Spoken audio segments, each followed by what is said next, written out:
Healthcare is full of big decisions, and patients are often asked to make them with too little clear information. That gap can affect trust, safety, compliance, and outcomes. But when education is clear, timely, and easy to understand, patients can take a more active role in their care. On the Closing the Care Gap podcast, we talk with healthcare professionals about how they educate, guide, and support patients, providers, and practices. Together, we explore how better education can lead to safer patients and better outcomes. Our mission? To turn confusion into clarity at every step of care. This is Closing the Care Gap, presented by Volabright. I'm your host, Lars Helgeson. Well, hi, everyone. Thank you for joining us here today. Our guest today is Melissa Lawrence, who is a very experienced nurse practitioner. She's worked in a broad range of industries and specialties in healthcare, and we're excited to have her here talking to us about patient education and safety and how it relates especially to the aesthetics and dermatology industry, but then also in a few various different other areas that I think will be applicable to pretty much anyone who's worked or been a patient in the healthcare system. So thank you for being here, Melissa. Thank you for having me, Lars. Thank you. So let's start first by learning a little bit about you. Talk about where you came from. Why did you get into medicine, and what makes you excited every day? Oh, goodness. Well, I initially started in nursing. NICU, was a NICU nurse, bedside and charge nurse for about 22 years. Really, really just enjoy helping people, coming to them in that situation where, most people are afraid and, there's always so much chaos and drama, in urgent, acute settings. And to be able to lessen that has always just really been a passion of mine. Um, Working bedside didn't quite seem enough. And so I kept going, went back to school, got my nurse practitioner, have really primarily worked with kids and children a long, huge part of my career, and then ventured into the adult world, got into aesthetics and I've really enjoyed that, making people pretty on the outside in addition to the inside. And then worked with patients and adults primarily in primary care, pain management, and addiction and mental health, all sprinkled in there. Um, Patient safety is always a huge part of that, no matter what specialty you're in. That's always such a huge part of the picture.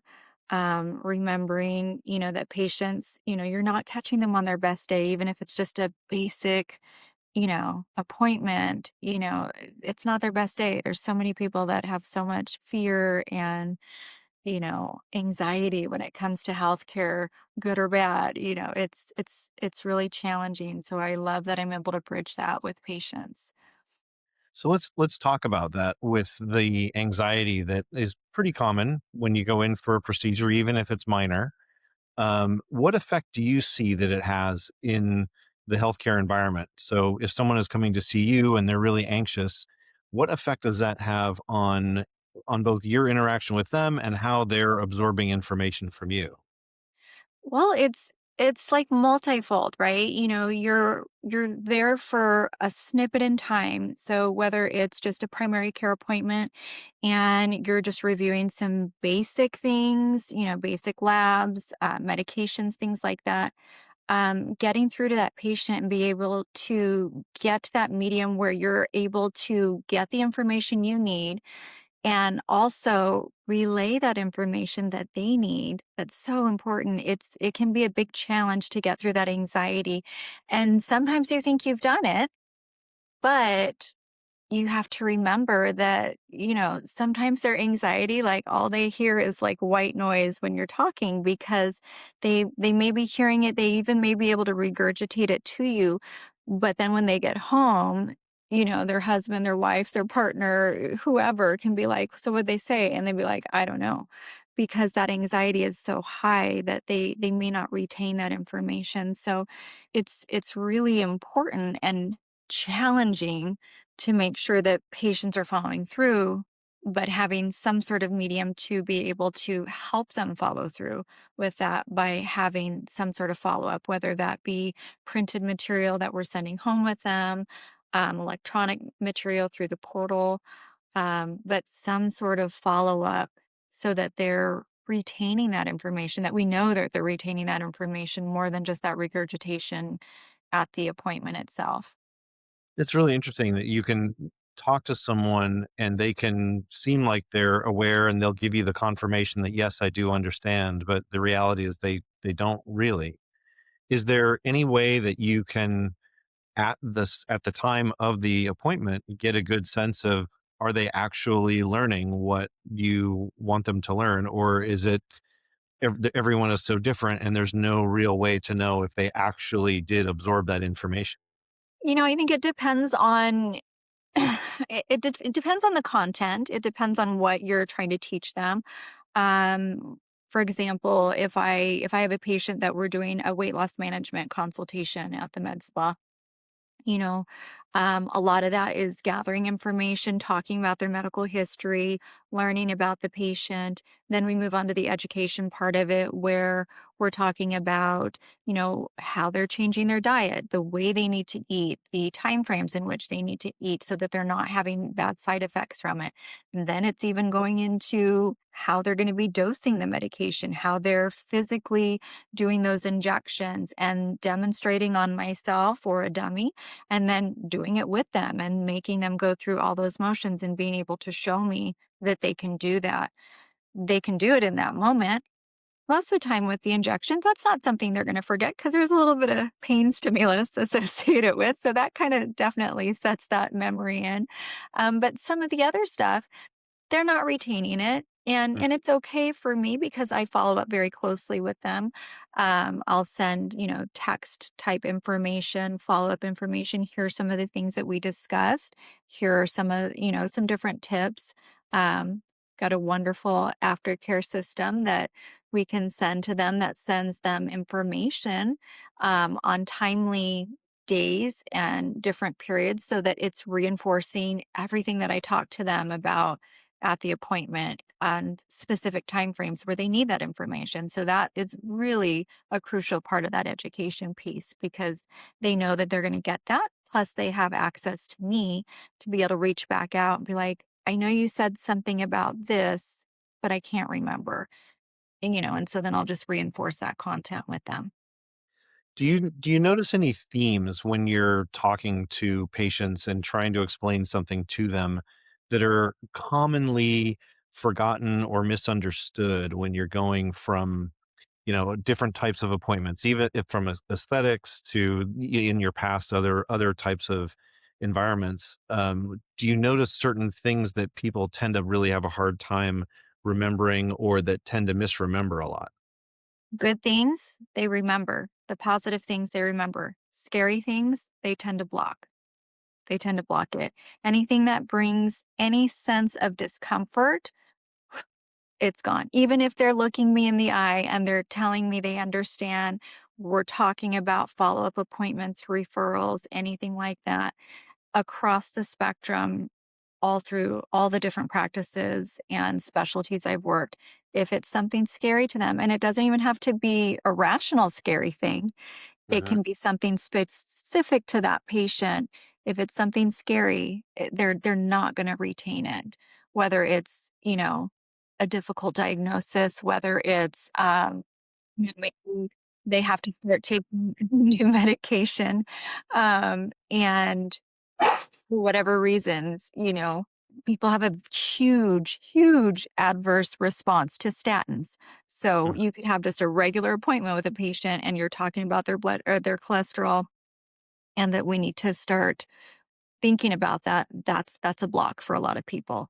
And so they're not going to remember the details surrounding that. So sometimes it's as simple as me scheduling a follow-up appointment with them a week later just to follow up. Let's just follow up and circle back kind of thing.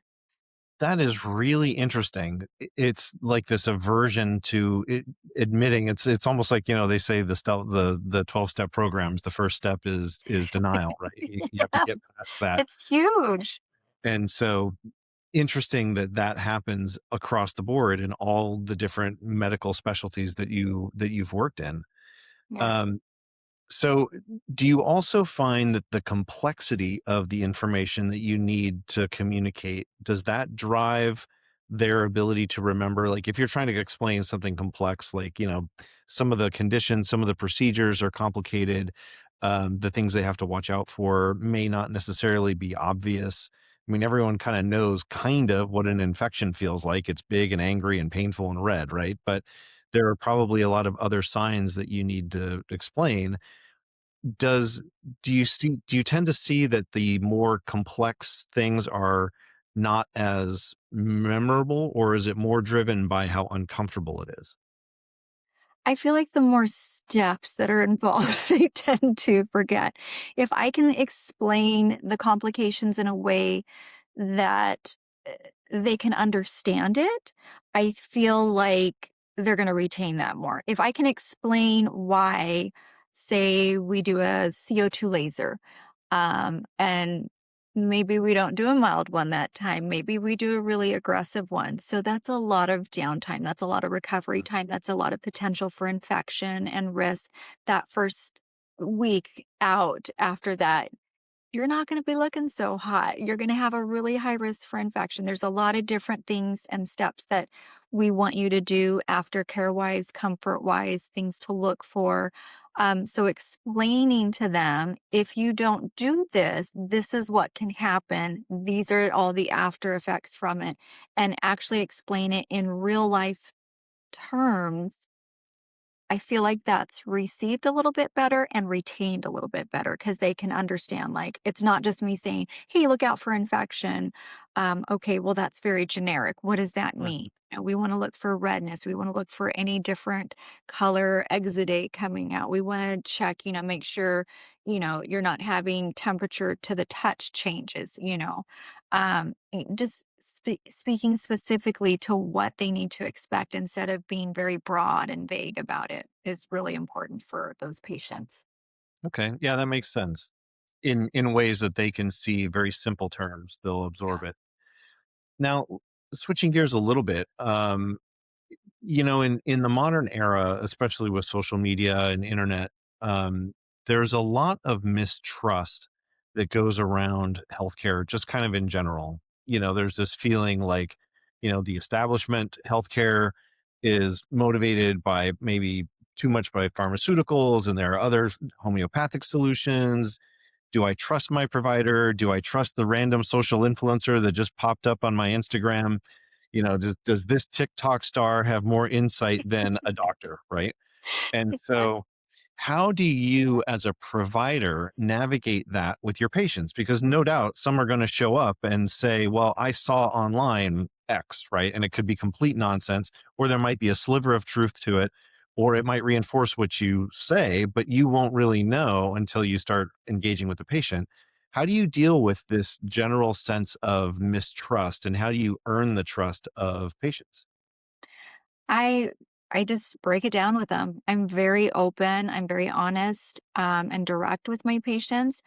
I, I work in aesthetics, but I also work in pain management. And I've had this come up so many times in pain management. And they'll bring me an idea that they saw on the internet or they saw on Instagram. And I've thankfully had the opportunity to build a relationship with these patients because they are patients that I get to see monthly. The same thing in my aesthetic practice. These aren't patients that are just, here for a snippet and then they're gone again. I'm usually seeing them every 3 months on the button or every, 2 to 6 months for laser procedures and treatments. So we've built that trust and they can come to me and say, "Hey, I saw this really cool thing." I'm like, "Okay, well, let's talk about it." And we break it down. We talk about it, factually and say, "Okay, well, yeah, there is a small little nugget of truth in there, but that is for this specific situation that Mhm. may or may not match their specific situation." And so then we talk about it. And I'm very open with my patients. I am very science minded, science based, and I really like medications that have been created and have great purposes and effects. I also definitely think there is a huge support and benefit to nutraceuticals too. And I'm happy to do a blend of them because I can prescribe all the prescriptions I want. But if my patient doesn't want to take them, they're not going to take them. So I have to have that trust with them that we got to that decision together. Mhm. So I'm open to having that conversation. I'm open to discussing why that may or may not work for them and explaining why and why it applies to their specific diagnosis, situation, whatever it is, and maybe speculate on whatever Instagrammer uh, idea of the month, flavor of the month is popular at that moment, and even talk about the risks that happen. Well, when you do that, these are the different adverse events that can happen because they don't, of course, don't show that. They don't show when those, Instagrammers get hospitalized for random things. So I definitely talk about that, not to scare them away, but to give them that knowledge, give them that information. They want all of it, so I will give them all of it, both Sure. sides. Right, right. Which makes sense to give a balanced approach, and rather than being dismissive about something that they might have seen, Right. say, well, let's talk about what that Mhm. actually means, kind of thing. Yeah. So working in aesthetics, I think there's sort of this general feel that not much can go wrong because there's generally not too invasive, but patient safety and education is important in aesthetics too, right? What's Very your much experience so. been in that? I, knock on wood, have had very Oh no. sorry, boys, sorry, girls. The dog. Um, The I dogs. okay, there go mine. Um, I've been very fortunate. And when I say that, I'm not just a lucky practitioner. I'm very precise. I am very I've gotten a lot of education so that I know how to troubleshoot if something does go wrong. You know, aesthetics, there can be adverse outcomes, and it's not always going to be something went wrong, but you need to know how to correct that. And there are ways to correct things if something goes wrong. Um, that is where education is so important. Even if something as simple as, filler. If somebody comes in to get some dermal filler in their face, they want their cheeks done, they want their lips done, whatever area they want, it's not just okay, here, I'm going to inject this syringe in and bye bye now, off you go. You have to talk to them. You have to educate them about what to expect afterwards because some of the filler emergencies and filler issues do not present immediately while you're injecting. They may show up later in something that looks like a bruise. Say somebody got their lips done and, later that evening, they're developing like a blanching area here where it's just white. That's a that's an emergency. That is something where you're either having a vascular or an arterial occlusion where some of that filler went into a vessel that it's not supposed to be. If you do not educate that patient that, oh, that may not be a bruise, this is what you need to do. You need to press on it. And when you release it, the color returns. Okay, it's probably a bruise. If there's an abnormal amount of pain, if there's an abnormal amount of swelling, or any of these specific issues, you have to educate them so that they know, oh, this is bad. This is dangerous. I need to call my injector so that I can get back in there and be seen so she can evaluate it. If you don't do the proper education after, oh, I just got my basic procedure, my lips done, then they don't know to be concerned. They don't know what to look for. That So makes it's sense. very important. I had one patient that it wasn't an occlusion; it was just some burning and some migration. It was in the mid face cheek area. They have my number. I had literally gotten 45 minutes uh, from the location after the appointment, and they shot me a text message and just said, "Hey, this just kind of looks weird, like the light's hitting it weird. I don't think it's anything wrong, but I'm concerned. Could you take a look at it?" Absolutely. I was at a restaurant. I said, let me get my bill. I said, let me, I'm only about 10 minutes from the med spa, but I'll turn around and I'll meet you there if you're okay to do it. I went through a series of questions and asked him over the phone. I was comfortable that it wasn't an emergency, but I still knew this is somebody whose professional relationship I value. It's a customer that I want to feel comfortable about this. So I want them to come back. I want them to feel comfortable that this is okay. They came back. We dissolved just a small portion of it, manipulated the rest. It was completely smooth. There was no occlusion or anything. Checked back with them daily for about 3 to 5 days. Everything settled out really well. But it was because I educated them at the appointment what to look for that he called within 45 minutes to say, "Hey, is this a problem?" Right. And I'd much rather go back 3 or 4 times like that than to have that one incident that was a problem and they didn't call for. And a lot of procedures have little gotchas like that, right? I mean, chemical, laser, like all the different things, like there are certain things you really have to watch out for. Mhm. And how much time do you spend with each patient talking about that? So if you have maybe a half hour appointment, how much time do you spend in, and then how much do you rely on your automated aftercare education? So, a lot of that can be taken care of during the consultation, talking about what the expectations of the patient are, and then the aftercare, all of that. So, most consultations are going to be about 15 to 30 minutes. During the procedures, a basic filler appointment is going to be about an hour long. That's going to include the numbing, the injection, and the aftercare.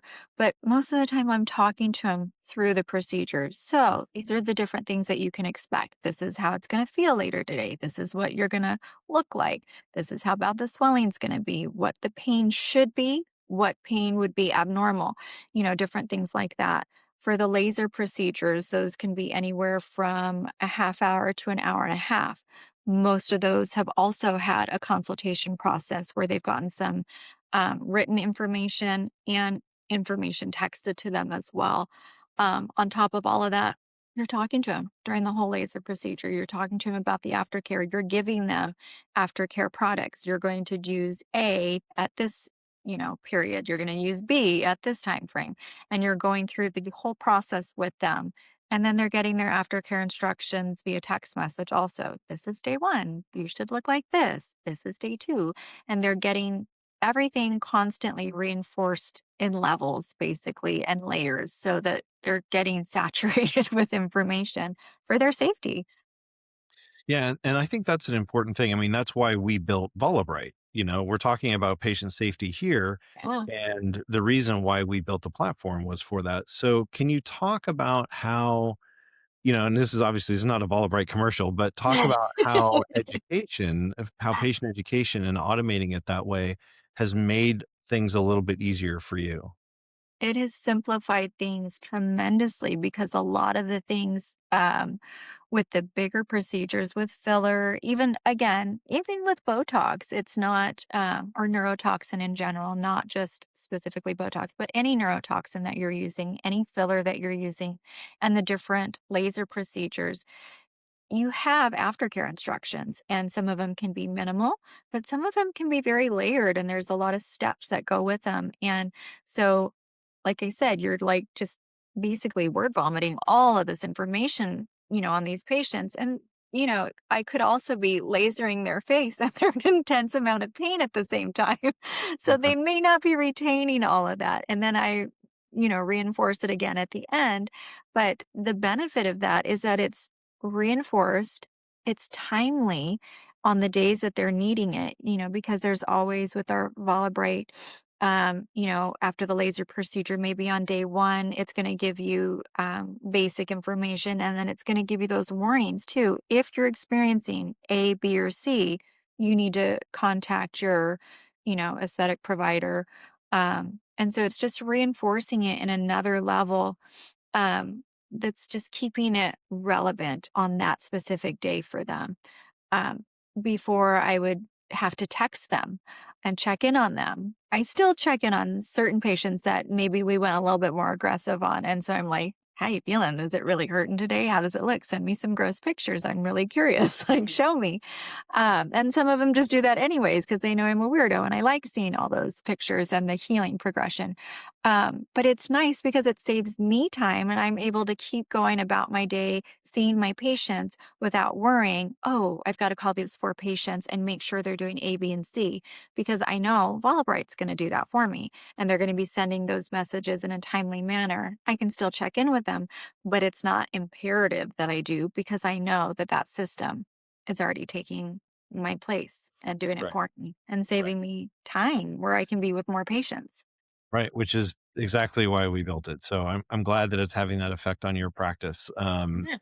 I guess to kind of wrap up, if you were going to leave a message for other practitioners, in the aesthetics or med spa space or otherwise about patient education and patient safety, what do you think the most important lesson that you've learned from being in medicine for 30 years and seeing thousands of patients? What do you think is the thing that practitioners and patients can learn from your breadth of experience? I think it's really important to remember, again, separating out aesthetics a little bit from it, that we're usually not catching these people on their best day. Mm, It's not something that is comfortable for them.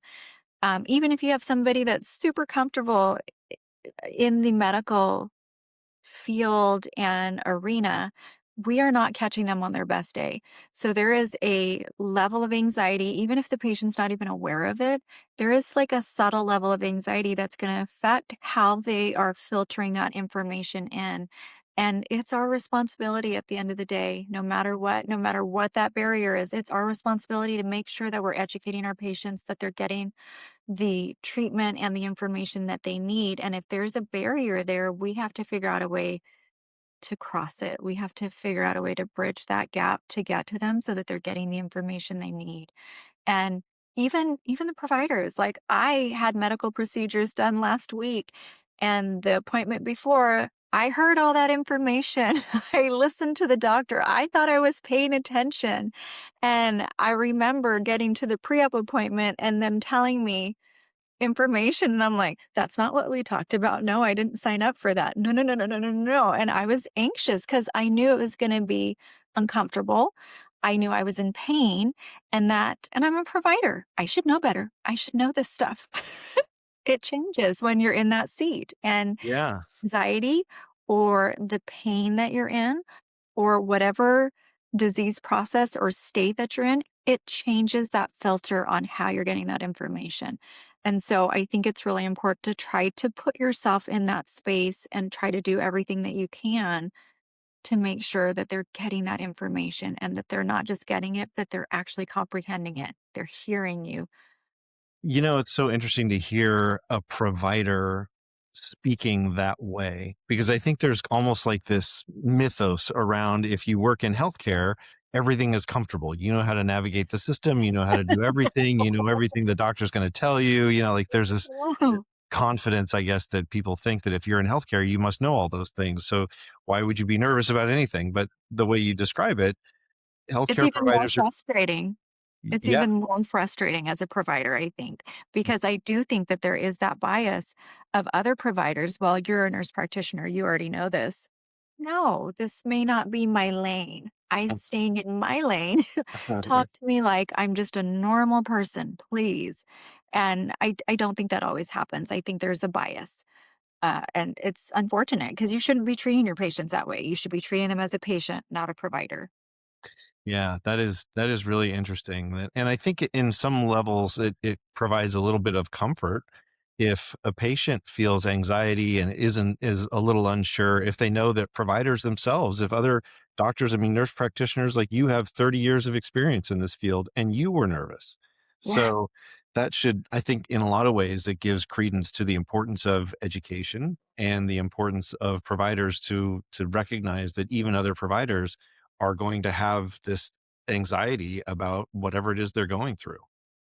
I definitely had wished that there that there had been a Vala Bright for that procedure. I remember coming home going, where is that? I need to look that up and see what this procedure is going to be. Because I had that fear and that anxiety, more so because I'm like, oh, it's going to hurt. Mhm. and thinking like, if they had this system, I would be getting a message about what to expect during the procedure. And I didn't have that. I had this little handout that I did lose, of course. Mhm. And it wasn't even pertinent to the first procedure I was having done that day. It was for my fourth procedure. And so for that first one, I really didn't have like a full grasp of what it was because I think I was too nervous during that appointment to really retain everything. So then when that pre-op provider is telling me this is what we're going to do, and I'm like, no, I didn't sign up for that. Thank you. Mhm. No. Right. And so then you're stuck doing your own research if you don't have it, because calling them and getting help is probably difficult. And Very. and then if you're doing your own research, that comes with its own set of variability of information that you're going to get. Mhm. Am I using the AI system that's pertinent and on point? Is it overkill to do this? Like Mhm. yeah, it's not clear. And it's a really uncomfortable space as a provider, but also like I hate to say I was glad to be put in that experience, but I was because I was like, this is what my patients endure. Uh-huh. This is what they go through, not knowing what to do. And I'm not to have an age bias on it, but I'm 51 years old. I feel like I'm very coherent. I'm a smart, analytical thinking person. I then put my mindset into maybe my mom, who's 76. Is she going to understand this the same way? Is this going to be more confusing for her if she's trying to navigate these same steps that I'm doing, but as somebody that's not computer savvy, not internet savvy, not maybe able to hear the provider clearly because she's got hearing deficits or something like that. That also impacts how they're receiving this information. So it's like, what other barriers are there that's going to impact that patient from getting the information that they need? So it was kind of like a blessing even though I didn't enjoy it, it was still a blessing to get this added information because it changes my practice. It changes how I educate and gives me like, oh, like a different perspective, a different vision into how other people may be struggling with different things, which I always welcome. Yeah. Yeah. A little bit of empathy goes a long way. So, Hmm. well, Yeah. thank you so much for sharing your wisdom and your experience and your perspective on everything today. Yeah. You're down in the Phoenix area and the medical I am. director at Beauty Born. Yes. Any other things, parting thoughts you would like to share with the audience? Nothing that I can think of. I was really glad to be here today and share whatever wisdom and insight I had for you. So thank you for having me. Yeah, thank you. I'm sure our audience is really going to appreciate what you shared. So, thanks Oh, again, and have a great rest of your day. you too. Thank you. Healthcare can be confusing. Patients are often asked to make important choices, follow instructions, and prepare for care without enough clear guidance. Vala Bright helps healthcare teams build automated education journeys with an intuitive, user-friendly platform. Patients receive clear, personalized text messages with links to educational, interactive multimedia guides that explain what they need to know in plain language. Our team also creates custom videos that help patients feel more informed, more prepared, and more connected to their care team. Whether you're a patient, a provider, or a practice administrator, Vala Bright helps make care easier to understand, practices more efficient, and people healthier. Vala Bright is already supporting patient education in private practices and medical hospitals. If you want to modernize your education, visit valabright.com to see how we can help you close the care gap.